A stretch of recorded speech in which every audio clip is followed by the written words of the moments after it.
to take on Fluffy. And Luker going to try his hand at this combo priest up against the double ice block control mage. So that feels miserable for many reasons because the polymorph is just a problem. One of the upsides is that, well, sometimes they can just get a high health minion to stick. But if there's one thing mage is good at, is just clearing up a few high health minions, which is what Dragon Priest really offers throughout the game, right? Yeah. But it still comes down to getting those early leads, getting the ice block set up to prevent the OTKs, and force the priest to grind away at your HP as opposed to getting a ton of value. Just having a quick nosy at the deck list here.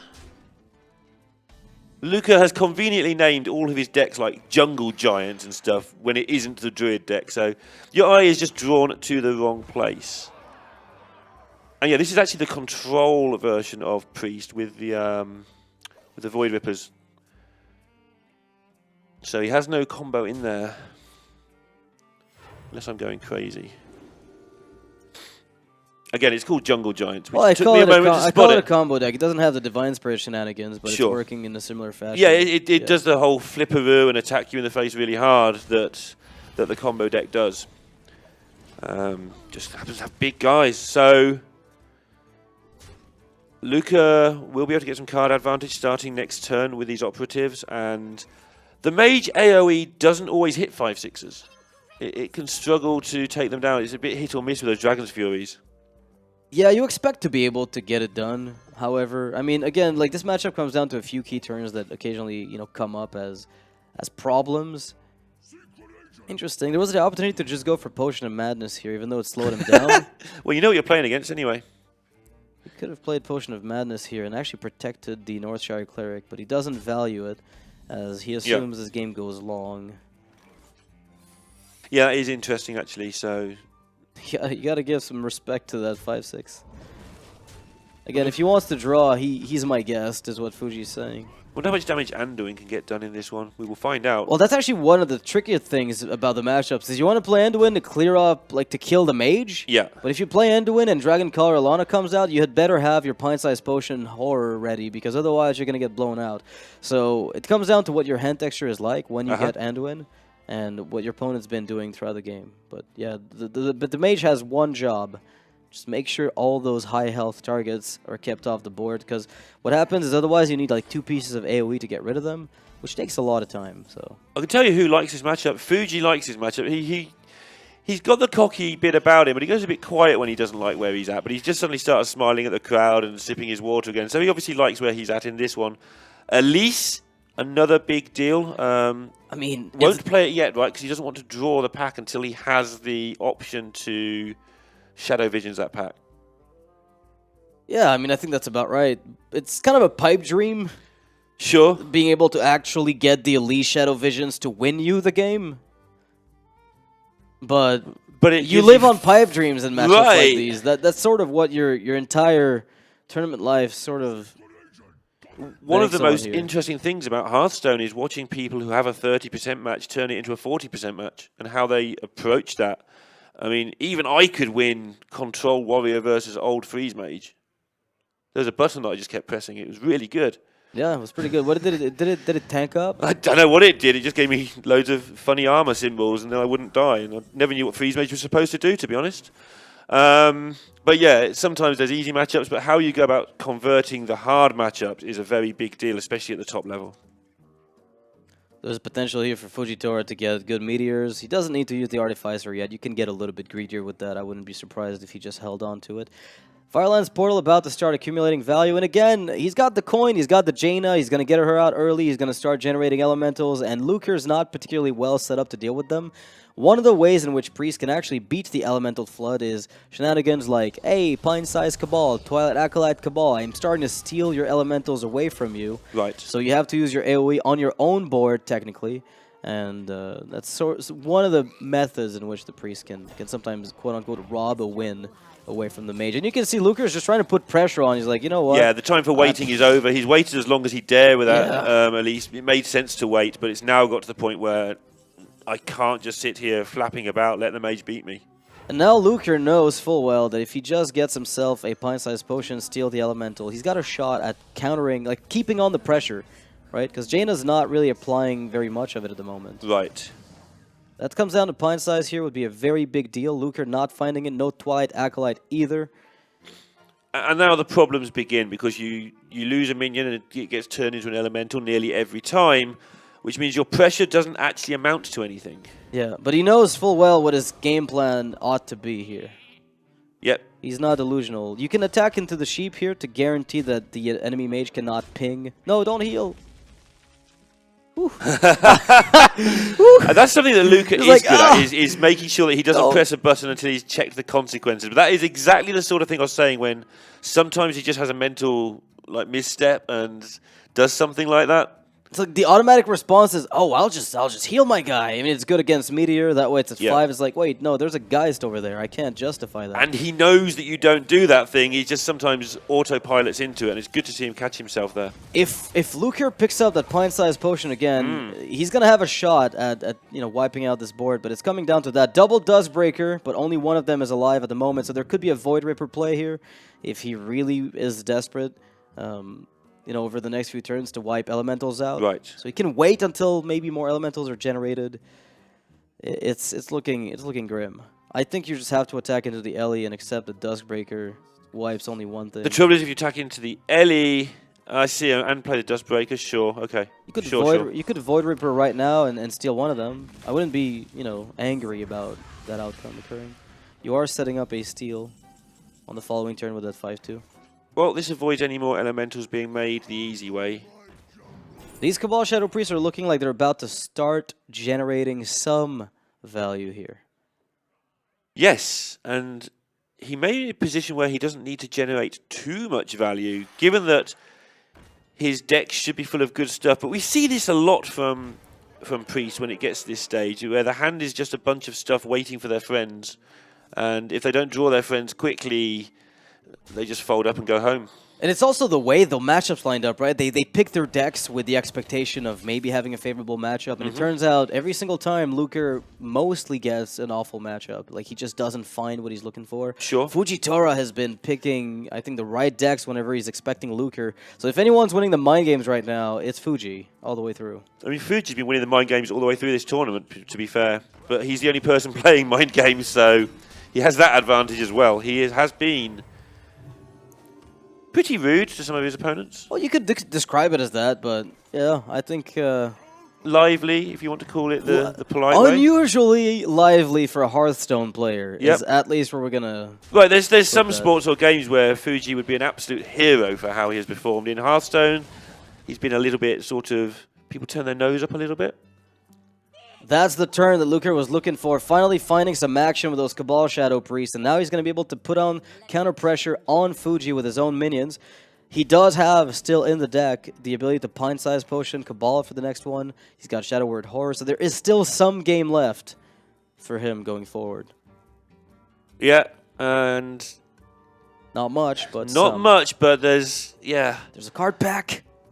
There's Card Pack, there's Anduin. What else has he got lurking in there that we may have overlooked? Not a lot else, I don't think. Well, Shadow Visions with packs, really, that's what it's coming down to, right? If you get the Shadow Visions first, that would make a big difference to him, obviously. Netherspite Historian can also turn the game around in some cases where you find an operative. The issue is now we're not at the point where you can discover Jaina from it, so really what are you going to get?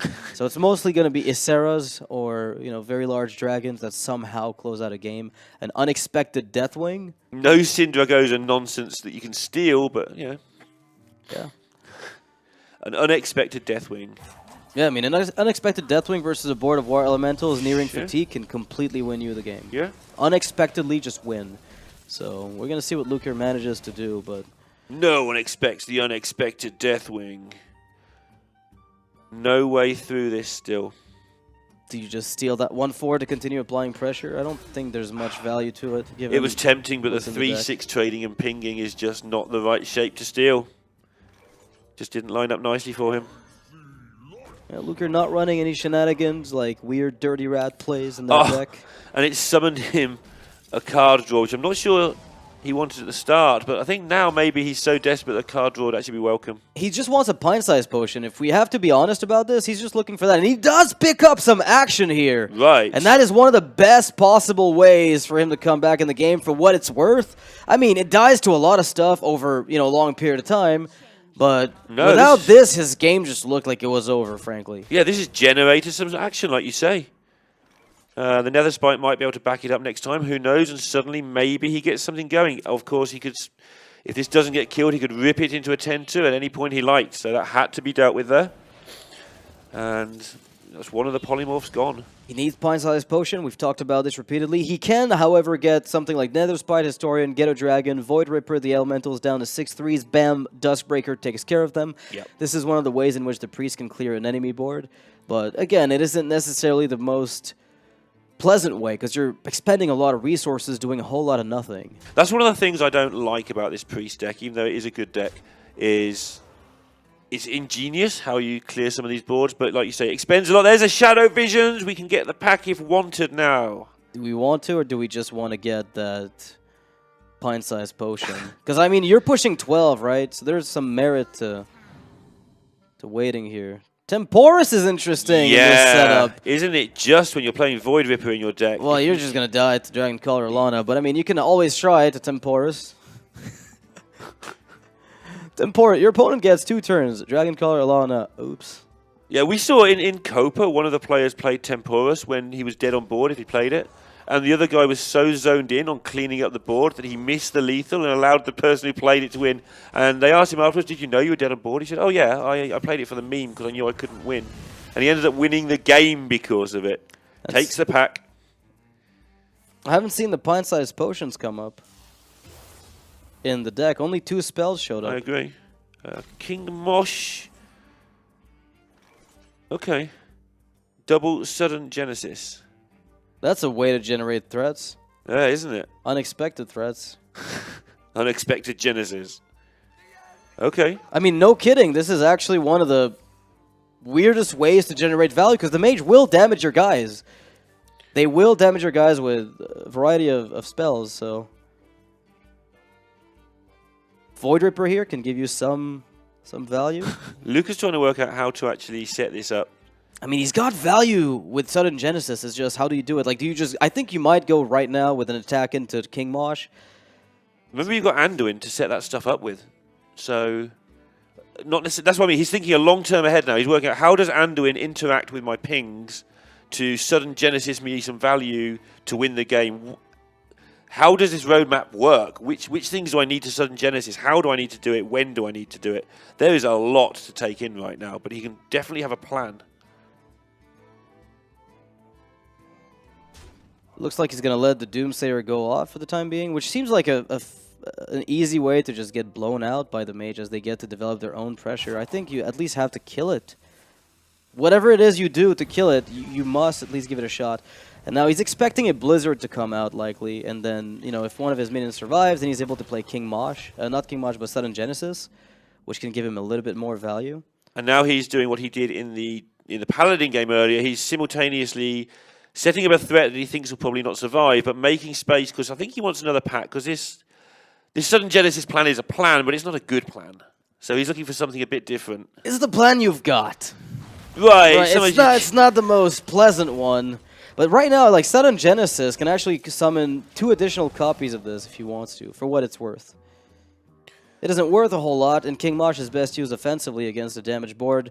Duskbreaker with King Mosh can set up 2-turn counter pushes. Alex Straza gives you a potential extra 14 health later on if you want to play your Anduin soon. And an extra kill as well in some cases. And I think you play the Genesis, or one of the Genesises here. I think it's a little bit too early for the Genesis, but... Because the Bookworm gets you value where you didn't have one thanks to Nether Spite. Nether Spite enabled this play. Seems as though the Hearthstone client is frozen. I imagine he already played that Bookworm. Yeah, it looks like a spectator bug because we can still see Fuji moving around. And yeah, the admin's waving frantically around with the pointer trying to clear it up. We're having Fuji's perspective here. Yep. At the moment. So it looks like the Bookworm was indeed played and wiped out the Elemental. So again, more Elementals being generated by Fujitora. Luke, you're not on the mage here. Don't get mistaken. It's just a flip up. And the second Bookworm comes up. That was definitely off the draw because it was not in the hand. So we think his deck is like a pack and 2 pint-sized potion. That's how it feels. Right. On paper, that's what should be in there, but we have not. Oh yeah, they were killed off by the Skulking Geist. Oh. Yeah, we missed those. That's why. Yeah, I've been trying to work out what happened to them. Casters, what are you doing? Are you even paying attention? What does Skulking Geist even do anyway? Yeah. Yeah, that's because what it was. There weren't any one-drops in the mirror match when the guys came down. We both just went straight through that one. That's what it is. Sorry for that. Anyway, continuing on with what we have got going on. Fuji putting down a 4-12 could run into a, there's no real clear in the pre deck, unfortunately. Could run into a problem here for Fuji, for Luker trying to clear off a 4-12. There's Void Ripper that lets you do it easily. Yep. I mean, it's the easiest Void Ripper you're gonna get. But the question is it worth using just yet, or do you just Alex Straza offensively here to set up that counter kill with the Void Ripper where you can somehow push through and finish off your opponent? Does get the Shadow Visions before the second pack. That's so important. That's going to be 3 packs of value. And how many bookworms can he make? That's going to keep... He could just have a handful of bookworms by sudden genesising and keep everything at bay for the longest time. Yeah, and right now, Luker does find the Void Ripper clear on the 12-4 as expected. And he gets to generate a tiny bit of pressure in the process. So that's giving him some game against his opponents. Again, Sudden Genesis, a plan. It's mostly going to be good, I think, when Alex Straza starts getting pinged at the end of a turn, like Frozen. Yeah, that's when it starts becoming ridiculous. 3 Alex Strazas? Yeah, well, 3. It's more like 1 becomes 2, 2 becomes 4. The second Sudden Genesis is the one that wins you the game, if anything. And Lucas spent a lot of time working out how he wanted to use those, so we may see that play. And it's easy to sit here now we've gone through the deck and had a look, but yeah, he was planning ahead how to use it. And now he's going to start using these cards, though. It's okay having 3 packs, but you've actually got to get your stuff on the board and make space for Sudden Genesis, plus whatever might come from the next pack. Hopefully we'll have a chance to see that, otherwise we just have to see it from Fuji's point of view. The amount of damage that Luker has been able to dish out to that mage throughout the game has been impressive, yes, despite the fact that he's been shut out of actually holding a board for any length of time. Big question, of course, still that's got to be asked is, can you deal with Alana? Yeah, Shadow Reaper Anduin. Yeah. Boop. So it's unless Luker is forced, and this is usually what the mage wants to do, right? Force the enemy priest to play Anduin early. Yeah. So that then you can just get a good Alana. But look at the armor count. It begins. That's going to be 12 armor for Fuji on the back of the Artificers. And this is what we were talking about earlier, right? Like, this is sort of what the Artificers are meant to do. Yes. Just double up on any expensive spell. And then you do it on Blizzard in particular, because then you've got a chance of getting them to do it twice. And that's when all hell breaks loose. Yeah, because you just get yourself an extra 30 health out of 2 little 1-drops, which is interesting. Sudden Genesising this? I mean, he's going to do it twice, I imagine, because he's going to want as many of those as he can at some point. He's just making room, it seems like, for more plays. Healing himself back up to full, interestingly. And now we're mystery casting. Now we have no idea. Any cards in Hearthstone are pretty much chilling in this hand now. Anything but Explore and Goro is at least a play. Tarantus, again, we've talked about this, right? But yeah. Tarantus is bonkers. Polymorph that. Oh, you're not allowed to. So we know even less than Fuji, because at least he knows how many cards are in the hand right now. It must be 10, I think, the way he played this, but he's going to find out a way now to try and find out what's going on. This is a very nice card to pick up. It's playable here with the leftover mana, so he's able to maintain some semblance of hold on the board. 14 extra health for Fuji. And that right there puts him firmly in the position of winning any fatigue race, which anyway he wins because of Skulking Geist in the matchup. But it'll accelerate the process. And does Luker have Tarantus? The thing is, we might not find out for a turn or two if he does, because he will probably keep it back just for a turn or two. Luke has obviously got a really interesting hand because he's taking his time. We've seen how hard he thinks about every option anyway, and when you open a pack and have to adjust on the fly, it really is difficult to work out exactly what to do. Right. And, I mean, I can't blame Luker. He's got another pack, I believe, that he hasn't opened yet. So he's going to have to dump the second one before he opens the third and find options that are hopefully better than what he's looking at right now. Volcano could be one of those board clears that exist. Stone Sentinel is nice. It does give you a bit of value thanks to the elemental that you got last turn, Hot Spring elemental that came out of the back. And He's just setting Fuji. You normally set the easiest problem first, so you can anticipate that Luca has bigger stuff going on in this deck. You know, it's like, hey, if you want to Blizzard this, good luck to you, or whatever. But Fuji's out of AoE unless there's one on the bottom of his deck as well. That could be a real problem against a bunch of ragtag minions you just find hanging around in Ungoro packs. That's kind of what Fuji, Ungoro packs do. Yeah, Luker's going to have to find a way to replenish that deck. Like, find a way to steal everything. Swamp King Dread, arguably one of the better cards he could hope for. And that's an extra bit of health there. Oh my, this is going to go on for a while. Another Earthen Scales, perhaps? And the other pack comes out. Here we go. Luker finds, against all odds, something to do. Granted, he just gets polymorphed to oblivion. This one does, but he's got like 6 or 7 more cards in his deck. But he's going to need Volcano, man. Like, I don't see how he's supposed to handle all the threats that are coming out. Again, Torontus, he needs Volcano into a turn to do something irrelevant, into Torontus, into a self-heal Alex Strauza to close out the game. Because otherwise, Fatigue's just going to get him. The Glyph... That'll do it. I mean, I don't know what it'll do, but it's doing something. Kabbalist Tome, here we go. Remember, there's still an Anduin, so if he can clear the board once and have no minions on it, he can get into a race situation where he can just ping the mage faster than the mage can ping him because the mage won't be able to generate any more water rallies. Yeah, you've got 51 health. I don't. There's not much of a race you're winning there, but maybe. I'm hopeful-ish. Yeah. He needs another Elise from that pack to get another pack in there so that he mitigates a turn of fatigue. Right. That would be great. But alternatively, it's mostly just going to be a lot of quote-unquote jank that he's going to try to make work with that second sudden Genesis that we Right, he has that Alex Strauza. That's a lot of health gain. So Polynova will give him a little bit of value. Oh, it's true. It gives you a pre-spell because it's discover a spell, not a mage spell. Forgot about that notion. That means he's got... he's actually able to use those elementals just a little bit. Just a little bit. He seems to be running out of stuff. Divine Shield. +3 health. Can't be targeted by spells or hero powers. Ping that. Oh, my man. He could have just recycled his elementals. I think we're just going phase to win that Fujitora. Yeah, Fuji's now going to just take over here. And unless Luca's got some insane plan, Luca is going to finally fold up. But we still don't know all of the cards or how many are left. There's not many left, though. He's dumped quite a few now. There's a sudden Genesis, and probably nothing too impactful because we would have seen them come out. He's got the self, Alex Strauza, if he wants to. Anduin can help him gain some health and armor. To maybe stabilize, but you know, if we have to be honest about this, his fatigue plan is looking grim, so he's just going to die to the pings. Overturns. Yep, looks that way. Quadruple naturalize.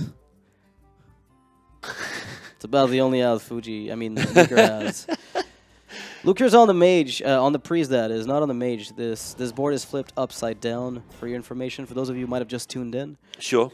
Yeah, we must remind you of that. And it's looking like Fuji's going to go to match point. Championship point. $150,000 point. And that is that. It is 3-2. It is, though, however, the best of 7